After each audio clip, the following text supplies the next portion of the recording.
नारद जी ने कहा, युधिष्ठिर, अजन्मा भगवान समस्त धर्मों के मूल कारण है। जितने भी धर्म हैं सबके मूल कारण परमेश्वर ही हैं, भगवान ही हैं। चाहे जिस नाम से पुकारा जाए, सबके मूल कारण भगवान हैं। वही प्रभु चराचर जगत के कल्याण के लिए धर्म रूप से अवतरित हुए। जो सनातन धर्म है वो वेद स्वरूप है। जो वेद है वो भगवान है। इसलिए भगवान श्री हरि ही सनातन धर्म है।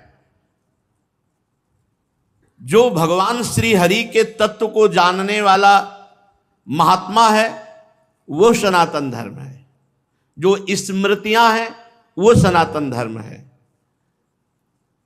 धर्म पूर्वक जब कर्म किया जाता है तो कभी आत्मग्लानि नहीं होती, सदैव आनंद प्राप्त होता है। और जब धर्म से विमुख आचरण किया जाता है तो आत्मग्लानि होती है। हमारे सनातन धर्म के 30 लक्षण हैं। ये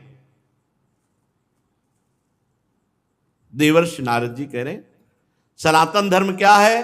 वेद। वेद क्या है? भगवान का साक्षात स्वरूप श्री हरि ही वेद रूप से हैं। तो सनातन धर्म वेद, सनातन धर्म श्री हरि और सनातन धर्म साक्षात भगवान का स्वरूप है। और ये 30 लक्षण हैं सनातन धर्म के। ये जो सनातन धर्मावलंबी जन हैं, ध्यान दें, हमारे सनातन धर्म के 30 लक्षण हैं ये। सबसे पहला है सत्य। ये जो झूठ बोलते हैं, अपने को सनातन धर्मावलंबी कहते हैं, ये धर्म का उल्लंघन कर रहे हैं।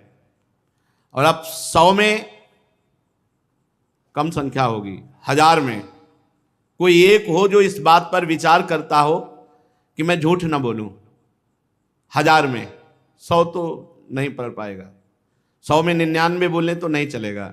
1000 में एक कोई होगा जो ये विचारवान हो कि मैं सत्य बोलूं, झूठ ना बोलूं।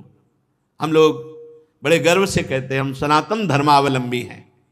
तो सनातन धर्म का पहला लक्षण है सत्य। और सत्य क्या है? भगवान।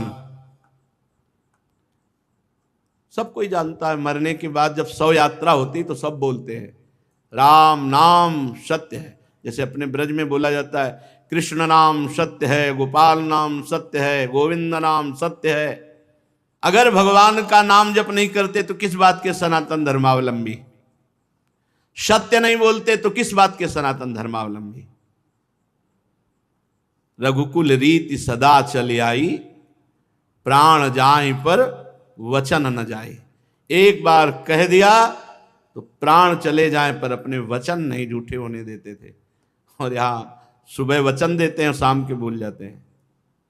सुबह कसम खाते हैं, शाम के तोड़ दे। और हमें गर्व से कहते हैं हम सनातन धर्मावलंबी। हमारे सनातन धर्म के 30 लक्षण हैं। अगर ये लक्षण नहीं हैं तो आप कैसे कह सकते हो? पहला ही लक्षण है सत्य। सत्य है भगवान नारायण हरि राम कृष्ण।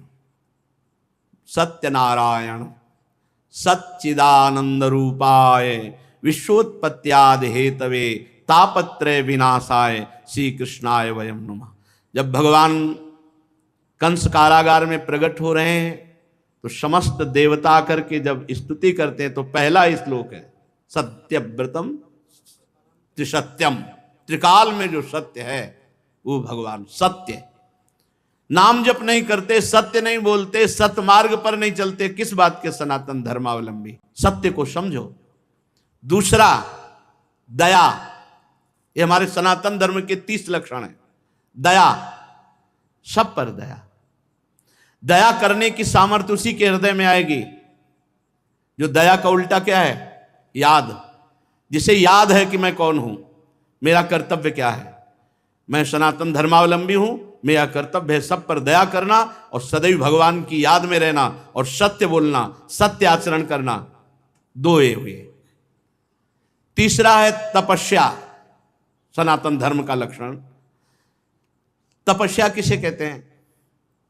जो अपने धर्म में चलने पर कष्ट प्राप्त होता है, उसे आनंद पूर्वक सहा जाए, उसे तपस्या कहते हैं।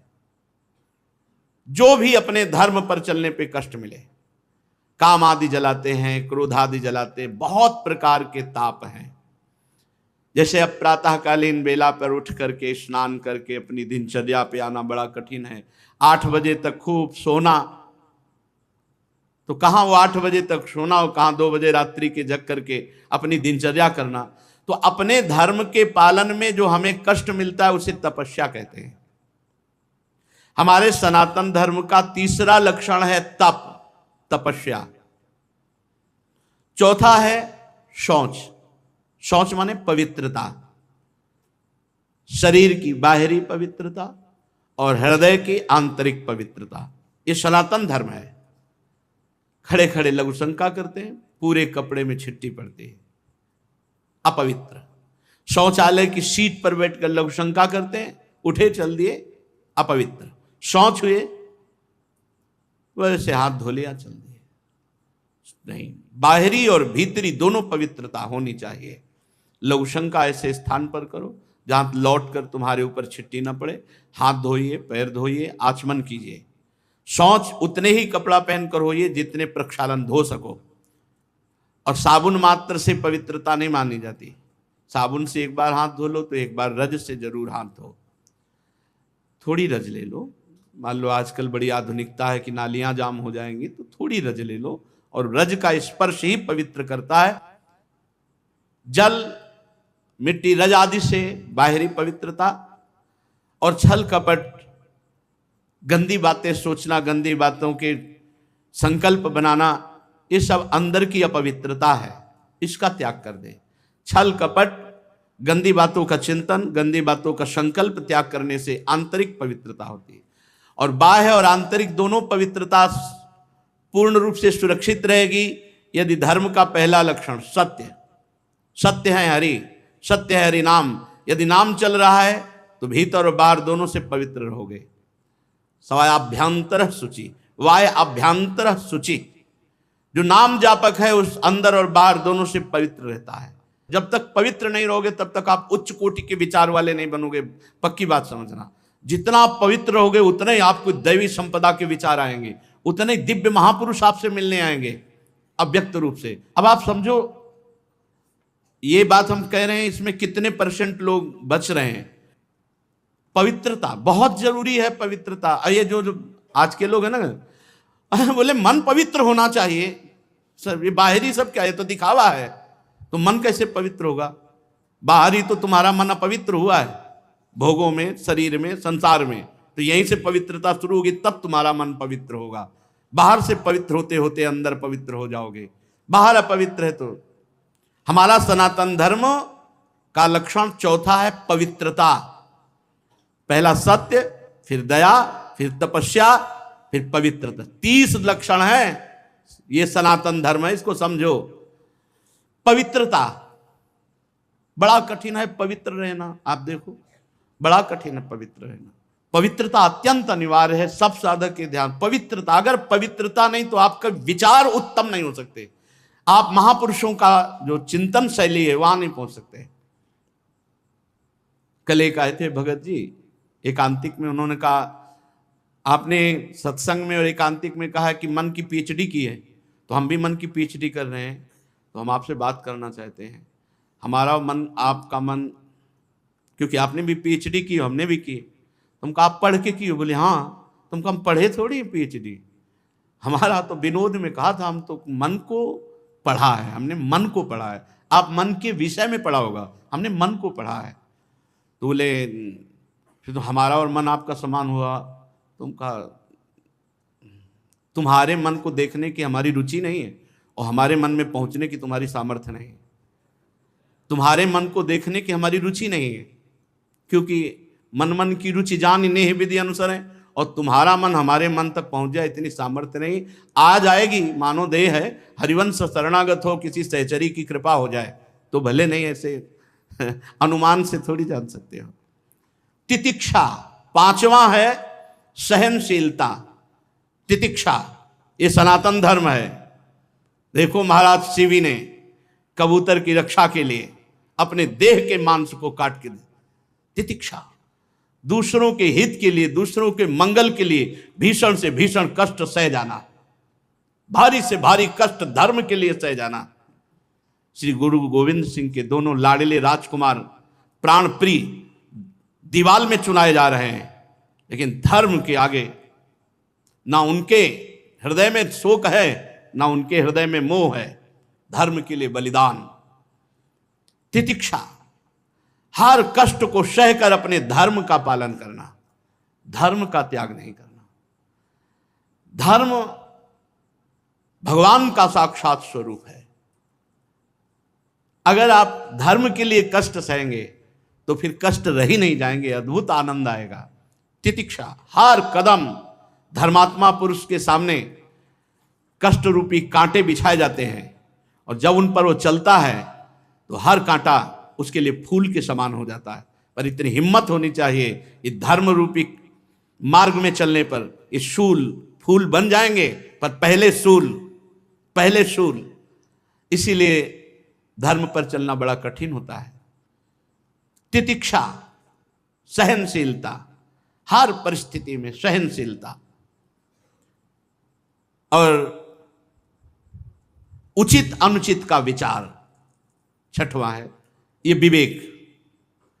सनातन धर्म का छठा लक्षण विवेक, सत असत का विचार, उचित अनुचित का विचार। उचित क्या है, अनुचित क्या है, सत क्या है, असत क्या है, इसका विचार ये विवेक से होता है। ये विवेक कहां मिलता है? बुद्धि तो सबके हो सकती है, पर विवेक नहीं। विवेक सत्संगियों को मिलता है। बिन सत्संग विवेक न होई। बिना सत्संग के विवेक हो ही नहीं सकता, और सत्संग बिना भगवान की कृपा के नहीं मिलता। बिन सत्संग विवेक न होई, राम कृपा बिनु सुलभ न सोई। राम कृपा बिनु सुलभ न सोई। उचित अनुचित का विचार। सातवां, मन का अधीन करना। यह है सनातन धर्म। मन का अधीन करना, संयम में लेना। जो मन चाहे वो थोड़ी नहीं, जो धर्म कह रहा है उसके अनुसार मन को चलाना, ये मन का संयम करना बड़ा कठिन है। मन का संयम करना, बातें बना लेना, अधिक बात, बड़े बड़े ज्ञान की बातें आके जब करते हैं, फिर जब मन के संयम की बात करते हैं, ईमानदारी से वृंदावन में बैठे हो, सत्य बताओ, तो फिर चुप हो जाते हैं। ज्ञान तभी सार्थक है जब संयतेन्द्रिय, श्रद्धावान लभते ज्ञानम तत्परा संयतेन्द्रिय। जो तुमने ज्ञान जाना, तत्परा, उसके परायण हो और अपनी इंद्रिय मन को संयम में लो, तब तो तुम्हारा ज्ञान सार्थक। नहीं तो बकवास है, ज्ञान थोड़ी है। ये बातें बनाना अलग बात, अपने लोग पूरा जीवन इसी में चल रहे हैं, पूरा जीवन का निर्णय बता रहे हैं। भगवान की कृपा के बिना एक कदम भी नहीं चल सकते। भगवान की कृपा के बिना एक दिन भी पवित्र नहीं रह सकते, एक दिन भी। ये हाथ उठा कहते हैं। कोई मुझ टे तो भाई अलग है, कभी हमें मिले ऐसा कोई कि भाई बकाया हम जैसे बता रहे हैं कि एक दिन भी साधना परायण होकर पूर्ण पवित्र जीवन तो ये भगवान की कृपा से निपटा। पूरा जीवन तो बहुत बड़ी बात है। मन का संयम और फिर इंद्रियों का संयम। फिर अगला है अहिंसा। मन से, वचन से, शरीर से किसी की भी हिंसा ना करना, ये सनातन धर्म है। अहिंसा। वाणी से ऐसे कठोर शब्द मत बोलो किसी का दिल दुख जाए। आपको बोला हो तो उसका स्वभाव है, आप सनातन धर्मावलंबी, आप ऐसा ना बोले। शरीर से किसी को पीड़ा पहुंचाएं, ऐसा हमारा आचरण ना हो। मन से किसी का बुरा सोचे, ऐसा हमारा मन ना हो। तो हमारा तन, मन, वचन तीनों हिंसा रहित हो, तभी अहिंसा, इस सनातन धर्म का लक्षण हमारे हृदय में आएगा। फिर है ब्रह्मचर्य, इस सनातन धर्म का लक्षण। सत्य, दया, तपस्या, शौच, तितिक्षा, उचित अनुचित का विचार, मन का संयम, इंद्रियों का संयम, और नवा अहिंसा, और 10वां ब्रह्मचर्य। ये ब्रह्मचर्य सबके लिए है। बहुत घातक है भोगों का आकर्षण। ब्रह्मचर्य के बिना पूरा का पूरा जीवन खोखला हो जाता है। मन से, वचन से और शरीर से, तीनों से ब्रह्मचर्य होता है। मन का ब्रह्मचर्य, विषयों का चिंतन ना करना, यहीं से नाश प्रारंभ होता है, पतन यहीं से होता है। ध्यायतो विषयान पुंसान संगास्तेषु उपजायते, संगात संजायते कामः, कामः क्रोधो भिजायते, क्रोधात् भवति सम्मोहा, सम्मोहात् स्मृति विभ्रमा, स्मृति भ्रंशात् बुद्धिनाशो, बुद्धिनाशात् प्रणश्यति। सबसे पहला पतन जो होता है वो विषयों का चिंतन होता है। ध्यायतो विषयान पुंसान, जब हम भोगों का चिंतन करते हैं तो हमें भोगों की आसक्ति प्रकट होती, फिर संग करने का मन होता है। संगास्तेषु उपजायते, जब हम विषयों का चिंतन करते हैं तो विषयों का संग करने का, विषय भोगने की इच्छा प्रकट होती। जहां विषय भोगने की इच्छा प्रकट हुई, कामराज्य हृदय में छा गया। संगात संजायते कामा, और कामना जब बढ़ी तो सब मूढ़ता छा जाती है, स्मृति नष्ट हो जाती है। हम कौन हैं, हमारा क्या कर्तव्य है, हम क्या कर रहे हैं। सच्ची मानिए बहुत निकृष्ट, बहुत निकृष्ट काम। वचन से हमें कभी भोगों की बातें नहीं करनी और शरीर से हमें कभी भोग क्रिया नहीं करनी। अधर्मयुक्त क्रिया का त्याग, धर्मयुक्त क्रिया की स्वीकृति, ये गृहस्थ धर्म और संपूर्णतया विरक्त धर्म। जो ब्रह्मचर्य रहता है उसे शरीर बल, मनोबल, बुद्धि बल, वचन बल, ये सब जागृत हो जाते हैं। वचन बल जो बोला वही लागू हो गया, जबरदस्ती आपको मानना पड़ेगा। और मनोबल जो संकल्प किया अंदर, वही बाहर क्रिया प्रारंभ हो गई, वही दिखाई देने लगा। देह बल, रात दिन मेहनत करो फिर भी थकान नहीं। आप कुछ समय तक व्यवहार करके देखिए ब्रह्मचर्य का, फिर आपको खुद पता चलेगा कि कितना आनंद प्रदान करता है ब्रह्मचर्य।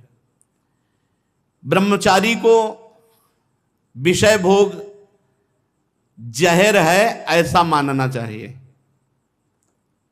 जैसे कितनी भी सुंदर खीर हो और कोई हमारे कान में आकर विश्वसनीय कह दे कि इसमें जहर पड़ा है, तो हम बिल्कुल नहीं खाएंगे।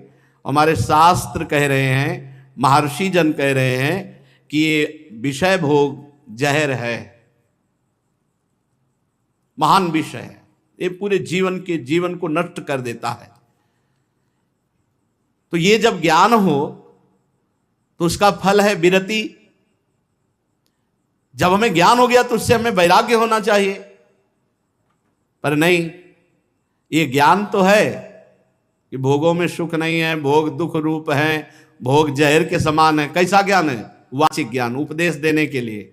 लेकिन जब भोग सामने आते हैं तब ये ज्ञान काम नहीं करता। यदि उपासक भोगों से भयभीत हो जाए तो बच जाए, बहादुरी नहीं, भागना पड़ेगा इसमें। एक बार पूज्यपाद सिउड़िया बाबा जी ने स्वप्न देखा। स्वप्न में भी कितने सावधान हैं। भिक्षाम देहि, एक घर में आवाज लगाई, नारायण नारायण। तो एक माई निकली, सुंदर अप्सरा, हीरे जवाहरात से, रत्नों से भरी हुई थाल। आवाज एक घर में लगाई और सैकड़ों घरों से निकल आई और सब एक से एक सुंदर, और चारों तरफ से घेर लिया और मुस्कुराना, हाव भाव प्रकट करना। बाबा भागे और बहुत जोर के भागे और कई किलोमीटर तक भागते रहे। फिर पीछे मुड़ के जब देखा कि कोई नहीं दिखाई दे रहा, तब खड़े होकर सांस ली। जब सांस ले रहे थे तो आंख खुल गई। आंख खुल गई तो नारायण नारायण नारायण। अच्छा हुआ कि स्वप्न में भी भागे। भागने से ही बचोगे, यहां जीतने के चक्कर में मत पड़ना, बहुत धोखा है। ये मन बहुत धोखेबाज है। यदि कोई विषय से ऐसा भय रखे जैसे सांप, बिच्छू, या सिंह। कोई सांप आके गले लगना चाहे तो आप क्या करोगे? भागोगे ना। और बाघ देख लो, सिंह देख लो, भागोगे ना। ऐसे ही विषय भोग की इच्छा वाले कोई शरीर तुम्हारे नजदीक आ रहा है और तुम्हें भय नहीं लग रहा है, इसका मतलब है मरना चाहते हो, भ्रष्ट होना चाहते हो, नष्ट होना चाहते हो। सिंह आ रहा तुम्हें भागना नहीं सुनाई दिया, सांप दौड़ रहा तुम्हारी तरफ भागना नहीं सुनाई दिया, ऐसे ही भोग तुम्हारी तरफ आ रहा तुम भागे नहीं, मरना चाहते हो, मरोगे तुम। कोआ मदांधो मदना तुरुआ, भगवान शंकराचार्य जी से पूछा, को अंधों में बड़ा अंधा कौन है? बोले जिसको काम सता जाए, जो काम से युक्त हो गया, काम से व्याकुल हो गया, वो सबसे बड़ा अंधा है, वो कुछ नहीं समझ पाएगा। आप बड़े मजे से भोग को देखते हैं और भोगते हैं और फिर विचार करें ब्रह्मचर्य असंभव। जैसे जलेबी है, एक बार चख लिया तो जलेबी नाम लेते ही वो कुरकुराहट वो मुंह में आ जाएगा, नहीं आ जाएगा? इसे कहते हैं तृष्णा। भोग भोगा, अब वो तृष्णा जहर की तरह तुम्हारे हृदय में बस गई। अब वो भगवान ने निकाले तो निकाले, नहीं तो पूरा जीवन भर मार देगी। भोगों का जहर तृष्णा, तृष्णा। अनंत जन्मों से हम भोगते चले आ रहे हैं, इसलिए हमारी परवशता हो गई है। परवशता, इंद्रिय और भोगों में विवशता, हम हार चुके हैं। लेकिन मोक्ष का रास्ता जितेंद्रियता से जुड़ता है, परवशता से नहीं। इसलिए आपको एक इंद्रियों के भोगों से जीतना पड़ेगा, लड़ना पड़ेगा। भटकते रहने से ये जन्म भी चला जाएगा, जैसे और जन्म चले गए। बहुत बार ये सब भोगा है, देवराज इंद्र भी बने होंगे कभी ना कभी, बहुत बार, बहुत बार सब। लेकिन भगवान के प्रेमी भक्त कभी नहीं बने जिंदगी में, पक्की बात। इस बार अवसर मिला है भगवान से प्रेम करने का। कोल्ले जी अल्ले जी के चरित्र में नहीं आता कि बचपन से बैरागी, और एक राजा की उपवन वाटिका में वो शयन कर रहे थे, वहीं वो सब राजकुमार और सब वैभव सब देख करके उनके मन में ऐसी लालसा आ गई कि यार ये सुख तो बहुत बढ़िया है। तो भगवत प्राप्ति रुक गई और उनका अगला जन्म हुआ और राजकुमार से मित्रता हुई और सारे भोग उनको मिले। अगर कोई वासना लेकर इस मार्ग में, तो फिर पहले वासना पूर्ति होती है। ये मन मकड़ी के जाले की तरह वासना बुनता रहता है, छोड़ दो इसे, बस ये अपना काम करता है और हमको फंसाता है। जाल ये बुनता है और फंसाता हमको है। इसीलिए उपासक मन के जाल को बनने ही न दे।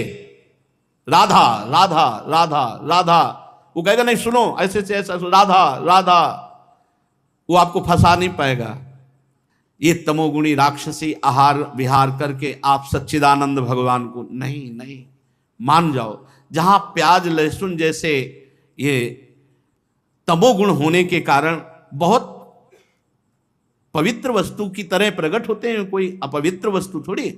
अब देखो, जहां आलू प्रकट होती है, शकरकंद प्रकट होती है, ठीक उसी खेत में वैसे ही ये प्याज लहसुन प्रकट होते हैं। ये कोई ऐसा थोड़ी कि हत्या वाला दोष या किसी तरह गलत तरह से बनाया गया पदार्थ हो। ये तो प्राकृतिक है, पर इसका गुण घोर तमोगुण है। बस तमोगुण के कारण इसका त्याग किया गया है। इसीलिए संत महात्मा जन इसका त्याग करते, तमोगुणी आहार इसको नहीं पाते। फिर जहां और राक्षसी प्रवृत्ति के आहार विहार है, तो फिर वो ये मन मकड़ी की तरह जाला बुनता और हमको फंसाता है। ये छह हमको हर समय फंसाए रखते हैं, काम क्रोध लोभ मोह मद मत्सर। यदि ब्रह्मचर्य रहना है तो हमें बहुत संभालना है तीन को। वाणी से हमको कभी भी ब्रह्मचर्यहीनता वाली बातें नहीं करनी, बहुत ये बिल्कुल अनुभव की बात कह रहे हैं, अगर आपको जम जाए तो निकल जाओगे। किसी भी तरह से अश्लील बात, गंदी बात वाणी से नहीं निकालनी। मौन हो जाओ, मत बोलो। बहुत चीजें ऐसी होती हैं जो अनुभव करके बोली जाती है। वाणी से आप रोज किसी से कहो झूठी ऐसे, मैं आपके बिना नहीं जी सकता, मैं आपके बिना नहीं जी सकता। एक दिन आपके मन में आ जाएगा, मैं आपके बिना नहीं जी सकता। एक दिन आप स्वीकृति स्वयं में कर लेंगे कि मैं आपके बिना नहीं जी सकता। वाणी से बोलते रहो, तुम देख लेना, एक दिन किसी एक से बोलते रहो, मैं आपके बिना नहीं जी सकता।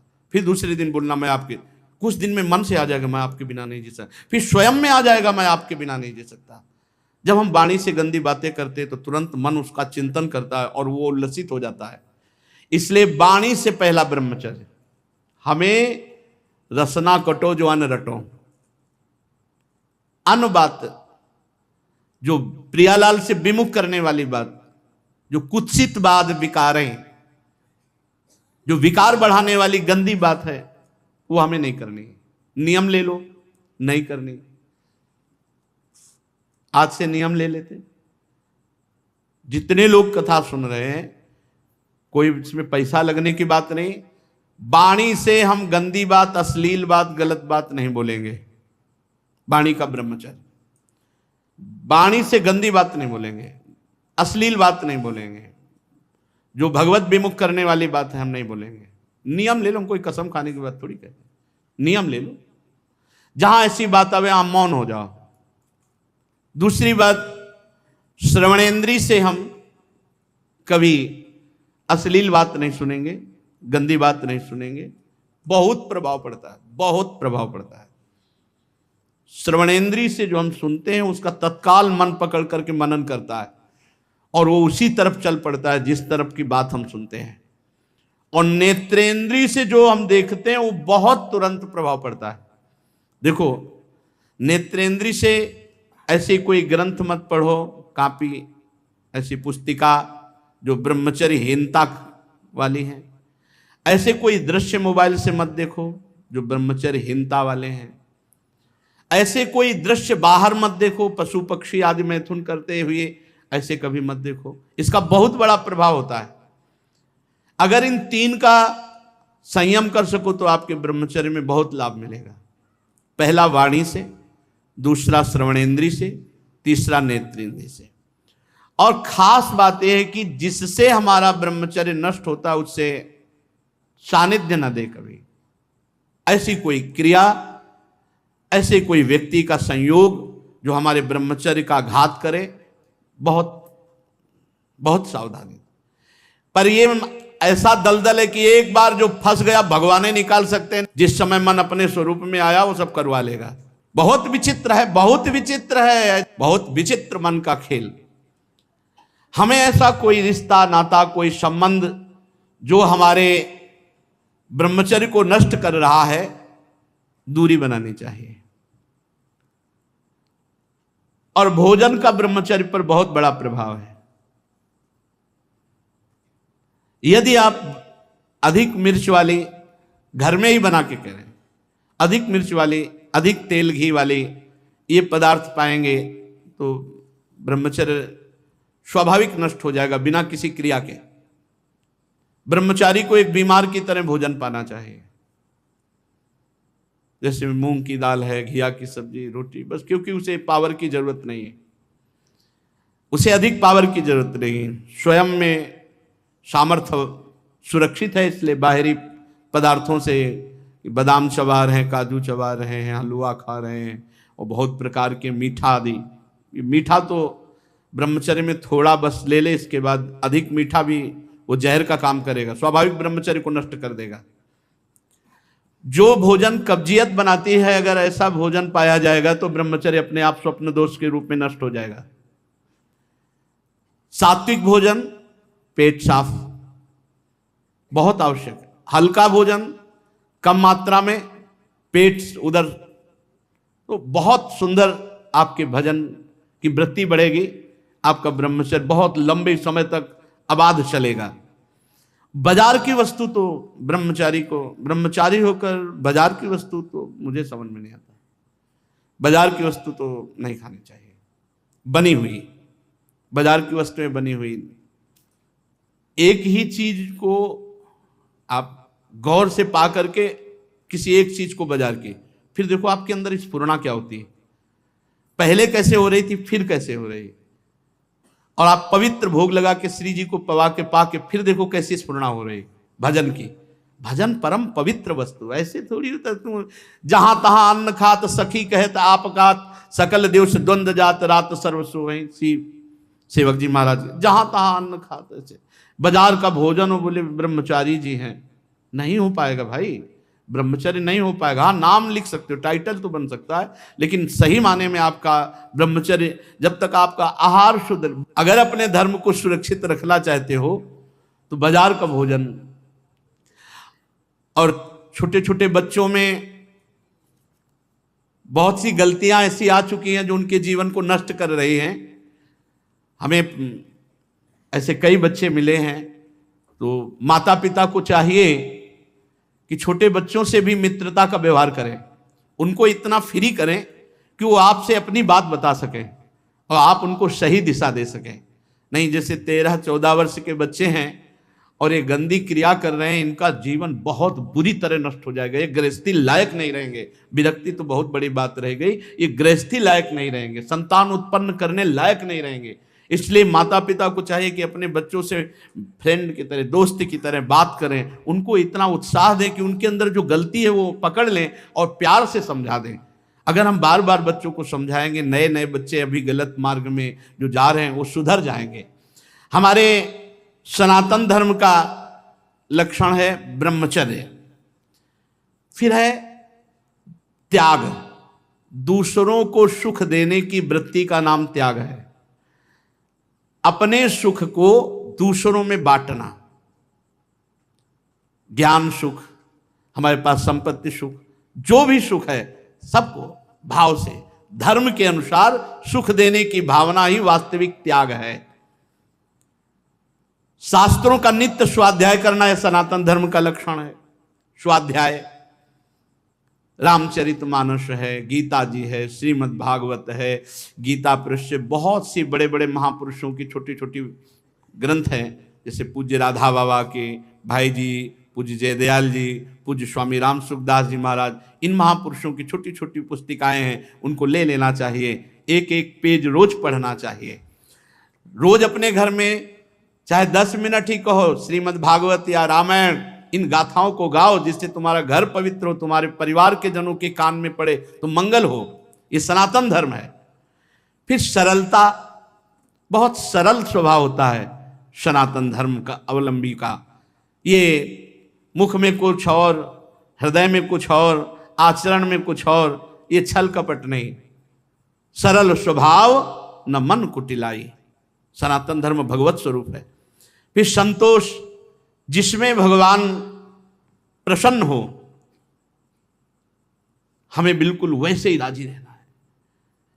हमें इंद्रिय और मन के अनुसार ऐसे आचरण नहीं करने जो भगवान के विमुख हो। जैसे भगवान हमें रख रहे हम उसमें संतुष्ट हैं, जैसी परिस्थिति में रख रहे, पर सच्ची संतुष्टता भगवान के विधान में रत होकर के भगवत आचरण करने से होगी, भगवत विमुख नहीं। जिसमें भगवान राजी वही हमारे श्री कृष्ण अनुकूलेन प्रतिकूलस्य विसर्जनम, संतोष आ जाएगा, हृदय शीतल हो जाएगा। और समदर्शी संत महात्माओं की सेवा, सनातन धर्म संत महात्माओं की सेवा, लेकिन शर्त रखिए, समदर्शी जो भगवत तत्व के ज्ञाता, सर्वत्र भगवान की अनुभूति करने वाले महात्मा हैं, उनकी सेवा। धीरे धीरे भोगों की निवृत्ति का अभ्यास, सनातन धर्म। मनुष्य के अभिमान का फल बड़ा उल्टा विनाशकारी होता है, ऐसा विचार करके अभिमान का त्याग और मौन, वाणी से अधिक न बोलना, संयम पूर्वक बर्ताव करना या मौन रहना। भगवत चिंतन देख लो, ये सनातन धर्म के 30 लक्षणों में हर समय भगवत चिंतन परायण, नहीं तो सनातन धर्मावलंबी नहीं माने जाओगे। प्राणियों को उत्तम उत्तम भोजन पदार्थ बांट करके खाना। अगर घर में भी अच्छा पदार्थ बने तो सबसे पहले बूढ़ों को, रोगी, बच्चे, फिर अगर नौकर चाकर है तो उनको भी दे। ये बात ध्यान रखना, अगर कोई नौकर देख रहा है आप अच्छे पदार्थ पा रहे हो, आपने उसको नहीं दिया, यह अपराध है आपका, आपके लिए वो हानिकारक हो जाएगा। पहले हम इतना ही दे दें, एक दोने में थोड़ा अच्छा पदार्थ ले जाओ, पाओ जा करके, और फिर आप पाए। कोई ऐसा ना हो कि आप अच्छे पदार्थ पा रहे हो, उसका हृदय देख करके ललचा गया तो उसके हृदय में भी भगवान विराजमान है, वो भोजन तुम्हारे लिए हानिकारक हो जाएगा। अच्छे अच्छे पदार्थ दूसरों को बांट करके, पवा करके पाना। सब जीवों में, खास करके मनुष्यों में, अपने इष्ट देव का भाव रखना और भगवान के नाम, गुण, लीला का श्रवण, कीर्तन, स्मरण, भगवान की सेवा, पूजा, नमस्कार, भगवान के प्रति दास्य, सख्य, आत्मसमर्पण, ये 30 सनातन धर्म के लक्षण हैं। सत्य, दया, तपस्या, शौच, तितिक्षा, उचित अनुचित का विचार, मन का संयम, इंद्रियों का संयम, अहिंसा, ब्रह्मचर्य, त्याग, स्वाध्याय, सरलता, संतोष, समदर्शी महात्माओं की सेवा, धीरे धीरे सांसारिक भोगों की चेष्टा से निवृत्ति, मनुष्य के अभिमानपूर्ण प्रयत्नों का फल उल्टा ही होता है, विनाशकारी, ऐसा विचार, मौन और भगवत चिंतन, प्राणियों को अन्न आदि पदार्थों का विभाजन करके पाना, और विशेष करके संपूर्ण चराचर जगत में मनुष्यों में इष्ट देव का भाव रखना, सब जीवों में रखना, पर विशेष करके मनुष्यों में, और भगवान जो परम करुणामय है उनके नाम, गुण, लीला आदि का श्रवण, कीर्तन, स्मरण, सेवा, पूजा, नमस्कार, दास्य, सख्य, आत्मसमर्पण, ये 30 सनातन धर्म के लक्षण हैं। जो मानव इनका पालन करता है वो सीधे भगवान को प्राप्त हो जाता है। ये धर्म है हमारा, ये हमारा सनातन धर्म है। जो इन 30 लक्षणों का पालन करे तो धन्यवाद है, और कोई लक्षण ना हो, एक लक्षण पकड़ लो, नाम, 29 आ जाएंगे अपने आप। नाम जब पकड़ लो तो 29 लक्षण अपने आप आ जाएंगे, और 29 लक्षणों का फल मिल जाएगा अपने आप। ना 30 याद रहे आपको तो एक याद कर लो, भगवान का जो नाम प्रिय हो, खूब नाम जप करो, इसी से सब सावयम पुंसाम परो धर्मो यतो भक्ति अधोक्षजे, जिससे भगवान अधोक्षज में भक्ति हो जाए वही परम धर्म है। तो नाम जप करो, नाम जप से सब धर्मों का अपने आप पूर्णता हो जाएगी, सब धर्मों की।